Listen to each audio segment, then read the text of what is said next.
माणसाच्या जीवावर कोकणातील 39 पैकी 35 जागा महायुतीने जिंकल्या तेव्हा येणाऱ्या काळात कोकणातील खाद्य संस्कृती, काजू आणि शेतमालाच्या उद्योगाला ग्लोबल मार्केट मिळावं यासाठी कोकणसाठी महामंडळाची फलश्रुती लवकरच दिसेल अशी ग्वाही भाजपचे प्रदेश कार्यकारी अध्यक्ष आमदार रवींद्र चव्हाण यांनी दिली आहे। कोकण ग्रामविकास मंडळाच्या वतीने ठाण्याच्या शिवाजीनगर उन्नती गार्डन मैदानात आयोजित मालवणी महोत्सव 2025 चा 19 जानेवारी रोजी समारोप झाला। या मालवणी महोत्सवाला रविवारी सायंकाळी भाजपचे प्रदेश कार्यकारी अध्यक्ष आमदार रवींद्र चव्हाण यांनी भेट दिली। यावेळी आमदार संजय केळकर, भाजप ठाणे जिल्हा अध्यक्ष संजय वाघोले, मालवणी महोत्सवाचे आयोजक सीताराम राणे, परिवहन सदस्य विकास पाटील, मंडळाचे विनोद देसाई, संदीप शिंदे आदीही उपस्थित होते। आमदार रवींद्र चव्हाण यांनी प्रारंभीच येथील पहिल्या मालवणी महोत्सवाला भेट दिली होती तेव्हा या मंदिरामागील गणपती बाप्पा पावला, त्यामुळेच आपण राजकारणात आल्याचं आणि यशस्वी झाल्याचंही सांगितलं। नुकत्याच पार पडलेल्या विधानसभा निवडणुकीत कोकणी माणसाच्या जीवावर कोकणातील 39 पैकी 35 जागा महायुतीने जिंकल्या आहेत तेव्हा तत्कालीन मुख्यमंत्र्यांनी कोकणच्या विकासासाठी एक महामंडळ स्थापन करण्याची आखणी सुरू केली होती। ते महामंडळ लवकरच अस्तित्वात येणार असून येणाऱ्या काळात कोकणातील खाद्य संस्कृतीला, काजू, शेतमालाच्या उद्योग व्यवसायाला ग्लोबल मार्केट मिळावं अशी तरतूद देखील या महामंडळात केल्याचं त्यांनी सांगितलं। त्याचबरोबर सरकारच्या माध्यमातून यासाठी निधी उपलब्ध करून जगाच्या पाठीवर जाता येईल अशी संधी देखील उपलब्ध होणार आहे। या महत्त्वाकांक्षी उपक्रमाला मुख्यमंत्री देवेंद्र फडणवीस, उपमुख्यमंत्री एकनाथ शिंदे आणि अजित पवार हे तिघेही कटिबद्ध असून त्याची फलश्रुती लवकरच दिसेल अशी ग्वाही देखील आमदार रवींद्र चव्हाण यांनी दिली। दरम्यान प्रास्ताविकात आयोजक सीताराम राणे यांनी माजी केंद्रीय मंत्री खासदार नारायण राणे यांनी मुंबईत सुरू केलेल्या मालवणी महोत्सवाची महती विशद करत ठाण्यातील या मालवणी महोत्सवाचं यंदाचं हे 26वे वर्ष असल्याचंही नमूद केलं।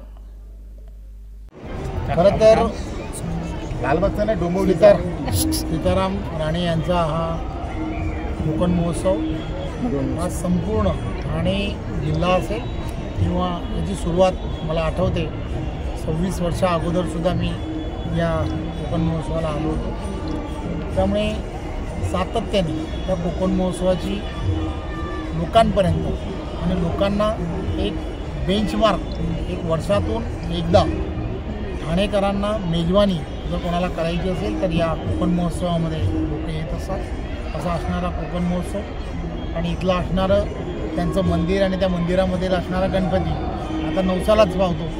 त्यामुळे अनेकांना इथे आल्यानंतर वेगवेगळ्या पद्धतीची प्रचिती मिळाली आहे, मलासुद्धा मिळाली आहे। त्यामुळे त्यांनी आग्रहाने मला इथे बोलवलं आणि त्यामुळे मला खात्री आहे की आमचा पण आणि त्यांच्याबरोबर त्यांचासुद्धा येणाऱ्या काळात उत्कर्ष होईल यात काही शंका नाही। चव्हाण साहेब, कोकणी उद्योग असेल किंवा मालवणी महोत्सव असेल याला कुठेतरी ग्लोबल मार्केट मिळावं असं तुम्ही म्हणाला, तर कशा प्रकारे एक होईल? खरं तर आदरणीय मुख्यमंत्री देवेंद्रजी, आदरणीय उपमुख्यमंत्री एकनाथराव शिंदेजी, आदरणीय अजितदादा, तर महायुतीचं सरकार आलं आहे। या अगोदर मुख्यमंत्री म्हणून एकनाथ शिंदेजी आणि उपमुख्यमंत्री देवेंद्रजी आणि अजितदादा महायुतीमध्ये काम करत असताना कोकणामधील असणाऱ्या अनेक विषयाला एक वेगळ्या पद्धतीची गती मिळाली पाहिजे, यासाठी मंडळ निर्माण व्हावं याची एक आखणी मी त्यावेळच्या काळामध्ये सुरू केली।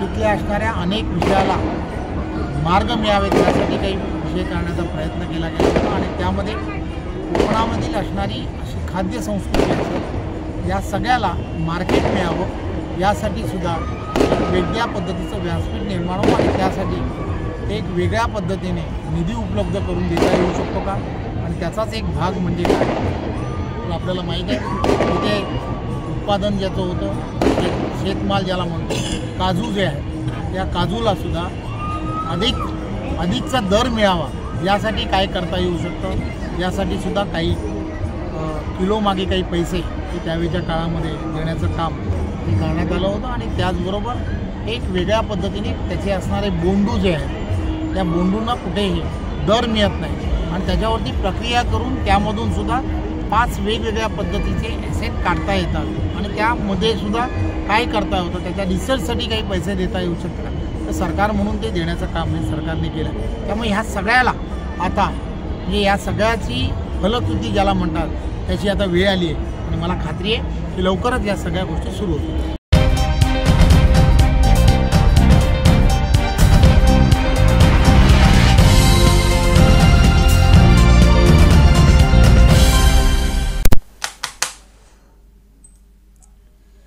ठाणे महानगरपालिकेच्या वतीनं मराठी भाषा संवर्धन पंधरवड्याच्या निमित्तानं आज सकाळी 10 वाजता ग्रंथदिंडीचं आयोजन करण्यात आलं होतं.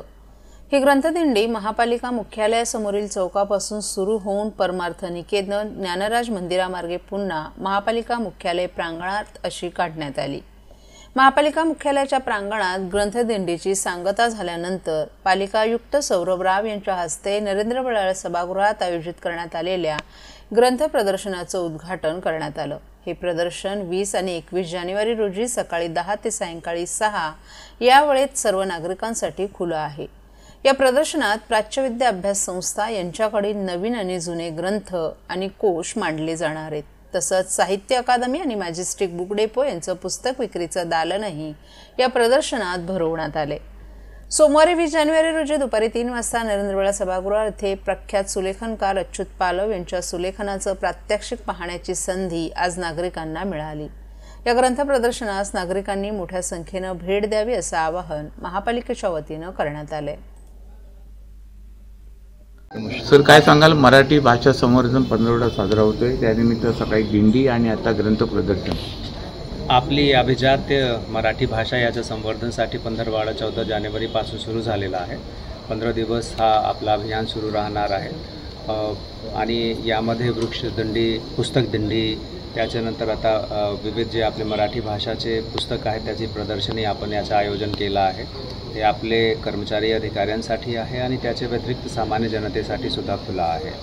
आपण शासकीय कामकाज मराठीमध्ये करतो, परंतु जे शासकीय कामकाजा व्यतिरिक्त जे ज्ञान आपल्याकडे मराठी भाषेमध्ये उपलब्ध आहे, आज जगामध्ये कुठल्याही भाषेमध्ये जे काही सुंदर आपला ज्ञान, विज्ञान, साहित्य, कला याच्याशी संबंधित आपल्याकडे कादंबरी आहेत किंवा लेख आहेत, त्या सगळ्यांचा झपाट्याने ट्रान्सलेशन मराठीमध्ये होतो. विशुद्ध मराठीमध्ये सुद्धा आपल्याकडे ज्याला आपण ओरिजिनल आपण कृती म्हणतो तशी सुद्धा आपल्याकडे मोठ्या प्रमाणावर चालू आहे आणि त्याचा स्वाद घेण्यासाठी त्याला पोषण देण्यासाठी हा एक अभियान आपण सुरू केला आहे.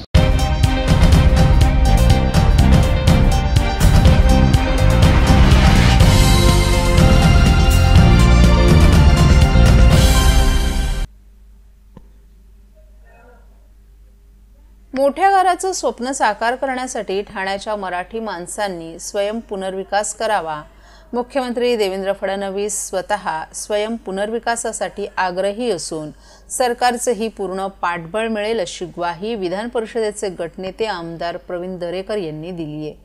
तर परिवहन मंत्री प्रताप सरनाईक यांनीही आमदार दरेकर यांची री ओढून गृहनिर्माण संस्थांनी स्वयं पुनर्विकास करण्यासाठी पुढाकार घेण्याचं आवाहन केलं.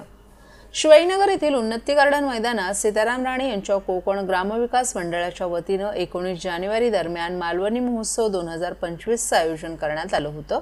या मालवणी महोत्सवात शनिवारी परिवहन मंत्री प्रताप सरनाईक, विधान परिषदेचे गटनेते आमदार प्रवीण दरेकर, मुंबई बँकेचे संचालक विठ्ठलराव भोसले आदींनी उपस्थित राहून महोत्सवाला शुभेच्छा दिल्या.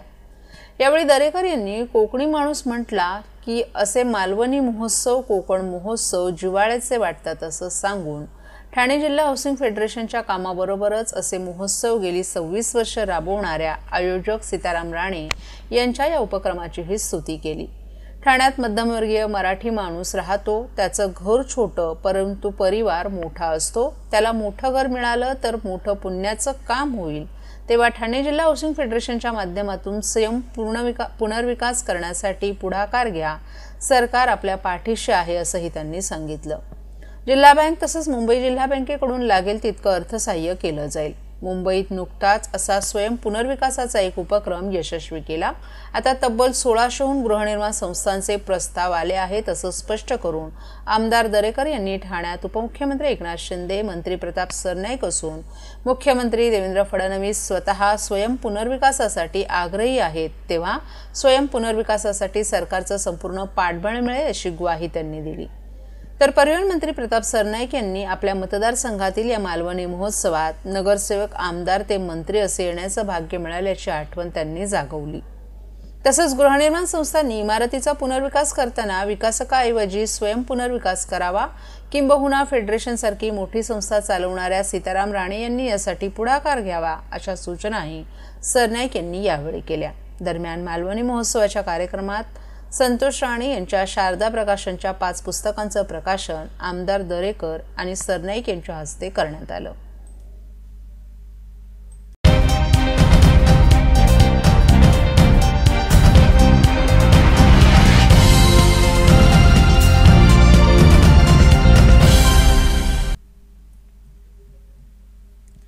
अभिनेता सैफ अली खान यावर हल्ला झाल्यानंतर शरद पवार यांच्या राष्ट्रवादीचे नेते आणि आमदार जितेंद्र आव्हाड यांनी सैफ आणि करीना यांनी आपल्या बाळाचं नाव तैमूर ठेवल्यानं तो कट्टरपंथीयांचा लक्ष झाला होता अशी तोफ ट्विट करून डागली होती.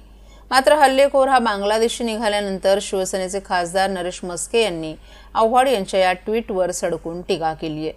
सतत धर्म, जात, पंथ यात लोकांना फोडायचं, वर पुरोगामित्वाचे कातडे अंगभर ओढायचे अशी टीका मस्के यांनी जितेंद्र आव्हाड यांच्यावर केली आहे.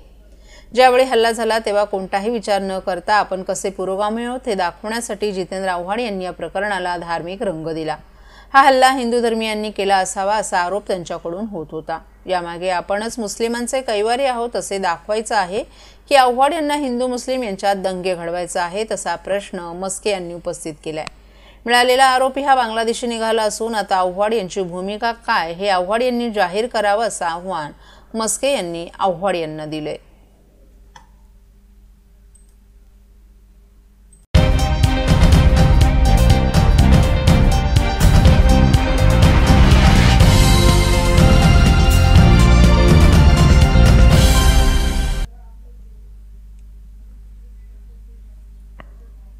मुंबई आणि ठाणे पोलिसांनी संयुक्त ऑपरेशनद्वारे अभिनेता सैफ अली खानवर हल्ला करणाऱ्या मुख्य आरोपीला ठाण्यातील वाघबीळ येथील जंगलातून अटक केली आहे.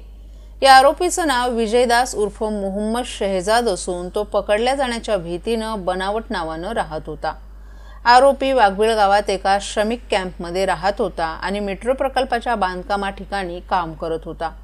हल्ल्यानंतर तो झाडीत लपून राहत होता. पोलिसांनी आरोपीचा मोबाईल लोकेशनच्या आधारे शोध घेतला. डीसीपी नवनाथ ढवळे यांच्या मार्गदर्शनाखाली तब्बल 200 पोलिसांच्या टीमनं कॉम्बिंग ऑपरेशन करून त्याला अटक केली आहे. आरोपी मागील 7 ते 8 महिन्यांपासून मुंबई आणि ठाण्यात विविध ठिकाणी मजूर म्हणून काम करत होता. तो वारंवार न्यूज चॅनेल्स पाहून पोलिसांच्या हालचालींची माहिती घेत होता. अटकेच्या भीतीनं त्यानं मोबाईल बंद ठेवल्याचं तपासणीत समोर आले. एका स्थानिक बंगाली महिलेला आरोपीची ओळख पटली आणि तिच्या माहितीनंतर पोलिसांनी या झाडातून आरोपीला पकडलं. सध्या आरोपी पोलिसांच्या ताब्यात असून या प्रकरणी पुढील तपास सुरू आहे.